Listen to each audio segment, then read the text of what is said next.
What's going on, my Trainer Club? Just when we are getting some progress forward from Niantic and Pokemon Go, another turn of events happened, so we're gonna check that out right now. So welcome to the Trainer Club. Here we go.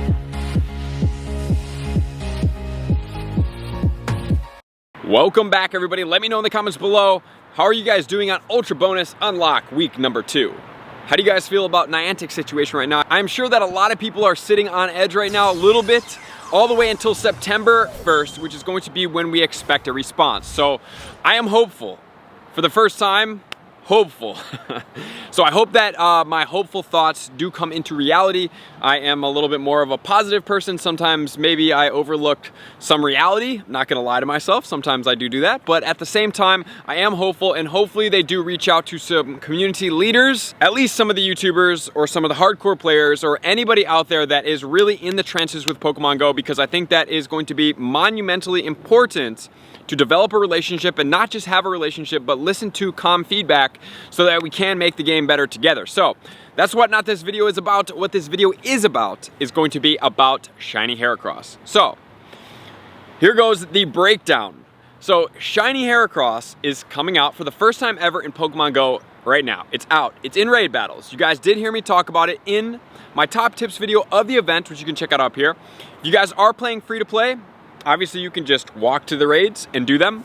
But if you are still doing slight limitations or you're just playing normally, they're gonna be in the raid battles. And normally, like you did hear me talk about in the intro video, when we launched the week 2 Ultra Bonus Unlock features, I mentioned that Shiny Heracross spawns from virtually Florida, Southern Texas, through Mexico into South America. And so that is their regional Pokemon.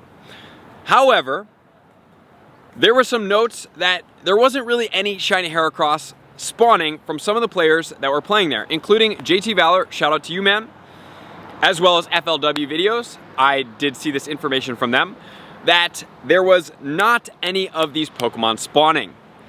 And so then I was like, what do you mean they're not spawning? Like, I know for a fact that when events happen, the event spawns eat up probably 90 to 95-ish% of all the spawns. So I was like, maybe it's probably that. So I even responded to PokeGirl7, and she's like, I traveled to Florida, there's no Heracross spawning, and I tweeted back at her that. And then I looked into it further, and I was like, okay, well, I'm not right here. And usually that's what would happen. However, what did happen, which was confirmed by Trainer Tips, who does have a relationship with Niantic, and the tweets that he put out, says, Niantic removed Heracross from the wild when it started appearing in raids. We've confirmed with Niantic that this is intentional, and Heracross will return to the wild after the Ultra Unlock Part 2 event ends, with a gritting face. And I totally get that. That is very valid. So I watched JT's video, and I saw that he made a really good point. So from when, I think it was 2 years ago, he mentioned, I don't remember exactly in my mind, there was a time when all of the regional Kanto Pokemon went shiny. And at that same time, all of the regional Kanto Pokemon remained in their respective region. And if you guys did not know, if you are in Heracross region, you do not get Tauros, even if you're in North America. So where Orlando, a little bit higher than Orlando, and basically down in Florida, there are no Tauros that spawn. It is only Heracross. I actually found that out in person when I was down there, and I was, I actually saw Heracross, and I was playing with some people in Al Bishop Park, and I was like, does anybody have shiny, Tauros or whatever here? And they're like, we actually don't get that here. And I was like, wait, what? And they're like, yeah. Once you hit that line and you start going down, you don't get that anymore. And I was like, wow, I didn't really know that. So that's a fun fact for everybody out there. Additionally, those Pokemon remained spawning in the wild while they were paywall locked behind 7-kilometer eggs. And respectively, Kangaskhan is in raids. Granted, the shiny did already come out, but it is also spawning wild in Australia right now. The only one that is now locked behind raids, and this is the first time, to my knowledge, in Pokemon Go, that they have ever taken a Pokemon out of the wild specifically for the shiny release. I'm trying to remember if there's any other ones. I don't believe there is. If there are and you guys remember it, drop it in the comments below and let me know. So we are sitting in one of the most heated times for Niantic and the player base. And not only have we had the reduction in meters for the Pokestop spins in America and New Zealand. If you guys do want to see what all that is about, you can check out the video up here. We now have another very controversial thing that literally happens like 4 days afterwards. And in my mind, I'm like, is there a concept behind allowing players to just play? The more you can play, the more you enjoy the game.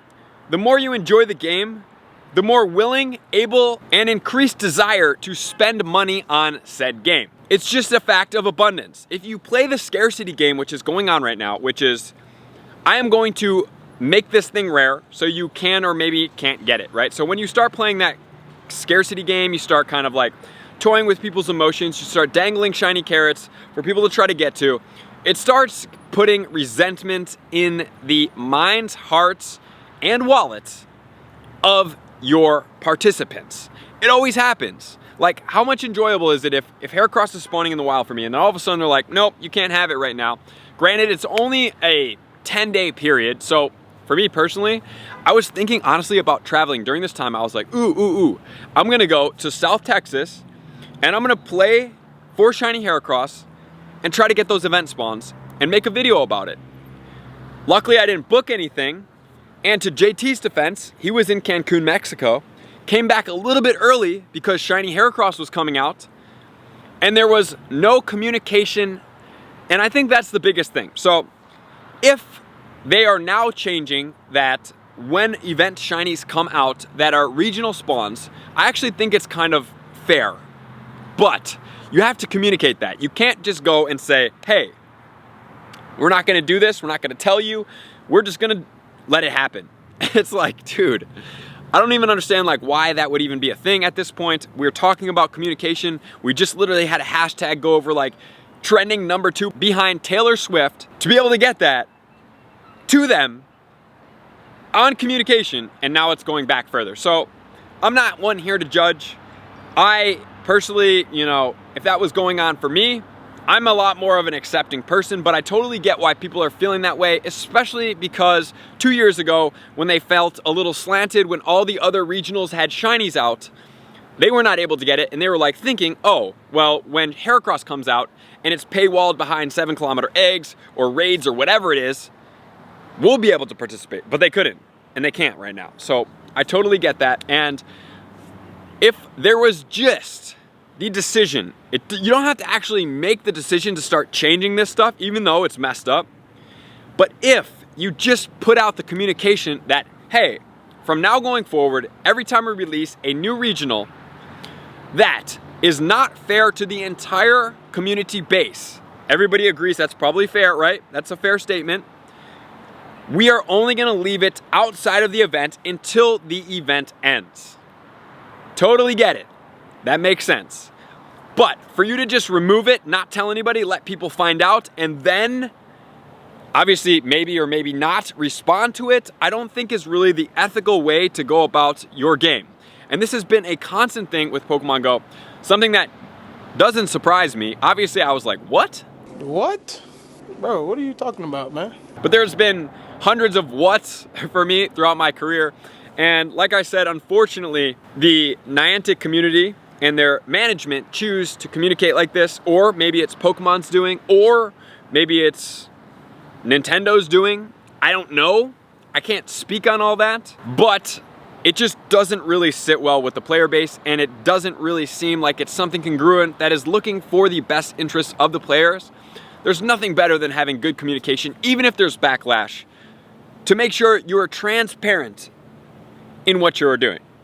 Like when we were running a Halo League and there was controversy, our #1 goal was to be transparent as possible, because the more transparency, I can't control your emotions about my decision, but what I can do is make sure that when I make that decision, it's not surprising you and taking you off guard, which is kind of challenging. It's like, hey, we have an expectation that this is what goes on in your game at all times, and then I'm gonna remove that and not tell you it's gonna happen. You're not gonna feel so good because your expectations do not match reality. And I'm telling you guys, if you guys can get that concept, when your expectations do not match reality, that equals pain. It always equals pain, it always has equals pain, it always will equal pain, because until you gotta like lower your expectations, you don't have anything you're expecting, you're just there for the sheer enjoyment of the things that you can rely on, which should have been, in this scenario, wild Heracross spawning, which even makes it a little bit more unfortunate. So that's what we're going after. I really hope that the message starts coming through to Niantic, that they actually start communicating, because this game is incredible. It's fun. Are there glitches? Yes. Are there bugs? Yes. Do we need to have an additional thing on top of that, that there's lack of communication? I don't think it's necessary. It doesn't serve anybody. It makes people feel backstabbed, and it makes people feel unheard, which is not fun and not acknowledged, and furthermore, not trustworthy of a company to be able to participate in their game. And that's not really a place to go about operating from. So I'm just gonna leave you guys with that. I'm hopeful that they will reach out to some comm member that can then have some type of communication through the game, into the player base, and the community, and the influencers, and we can all make this game better, and there can be hopefully better communication going forward, and it's not just, I'm doing this, good luck.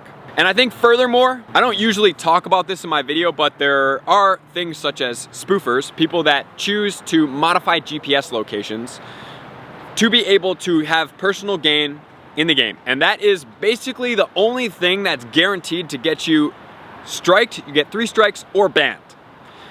And so I think that maybe this is an effort to start cutting down on the amount of activity that goes on against the terms of service. So that is another thing that popped into my mind.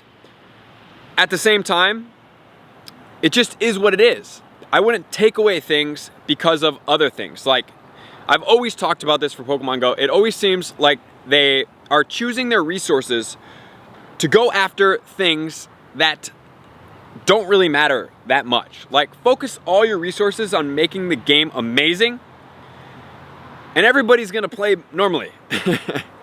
There's always gonna be cheaters in every type of video game, in any platform, ever. It's always gonna happen. It's always happened, and it always will happen. I've been a part of it. Call of Duty, Halo, every single game, you're gonna have people that mod their guns or hack the game somehow, and they can walk through walls, they can be invisible, they can have an automatic weapon that's not supposed to be automatic, and it's just part of the game. But if you can truly make your player base happy and make it the best possible experience for that player, you will always be winning. So there it is, guys. Drop in the comments and let me know what you guys think. Drop in the comments below and let me guys know if you guys have got a shiny. Also, on the upside, it does look that shiny Heracross is a little bit more common from raids, and shiny Palkia rates are up as well. So I appreciate you guys being here as always. Likers, commenters, subscribers, Patreon members. Everybody takes their support, subscription, and participation to the next level. And see you guys out in the next video. Peace. I want to take this time to thank everybody who supports me in every facet. It means the world to me, and an extra special thank you to all my Patreons. I greatly appreciate the extra support to continue to allow me to pursue Pokemon Go full time, allowing me to create my daily video uploads in the most timely fashion for everyone's benefit. Plus, I get the amazing experience of sharing my creative processes behind the scenes and raiding all around the globe with select upper tiers. Thank you everybody for being a part of the Trainer Club. You all mean the absolute world to me, and I will see you guys out on the next video.